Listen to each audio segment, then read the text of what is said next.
series பார்த்துட்ருக்கோம். 30% of a 3-digit number is 190.8. What will be the 125% of the numberன்னு கேட்டிருக்காங்க. 3 இலக்க எண் ஒன்றில் 30% மதிப்பு.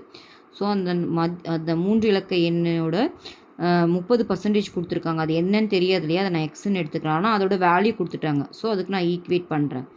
ஓகேவா? இப்போ என்ன கேட்குறாங்கன்னா, அதே எண்ணோட 125% கேட்குறாங்க. ஸோ முதல்ல அந்த எண் என்னென்னு கண்டுபிடிச்சிடலாம். அதுக்கப்புறம் அதுக்கு ஒரு 125% கண்டுபிடிக்கலாம். ஸோ எனக்கு எக்ஸ் தான் வேணும். அப்போது இது வந்து பார்த்திங்கன்னா பாயிண்ட் எடுத்துகிட்டு எழுதுகிறேன். அப்போது 1098 டிவைடட் பை 10 இன்ட்டு 100/13 வரும். கரெக்டாக இந்த 13 சைடு வந்துருச்சு. இந்த 0 கேன்சல் பண்ணலாம், இந்த 0 கேன்சல் பண்ணலாம். இது 3 டேபிளில் கேன்சல் பண்ணினா 6 3s are 18, 10ல் 3 3s are 9, 18ல் 6. அப்போ எக்ஸ் கண்டுபிடிச்சிட்டேன். இப்போது அவங்க எக்ஸ் கேட்கல, அந்த நம்பரோட 125% கேட்குறாங்க. ஸோ 125% ஆஃப் தட் நம்பர் என்ன நம்பர்? 636. ஓகேவா? இது 25 டேபிளில் கேன்சல் பண்ணிங்கன்னா இது 5, இது 4. இது 4 டேபிளில் கேன்சல் பண்ணிங்கன்னா என்ன வரும்?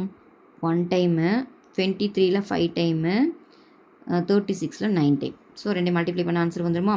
5 9s are 45, remaining 4, 5 5s are 25, 25 4ம் 25 வரும், 29 9 ரிமைனிங் 2, 1 5s are 5, 5 2 7, 795 தான் சம்மோட ஆன்சர்.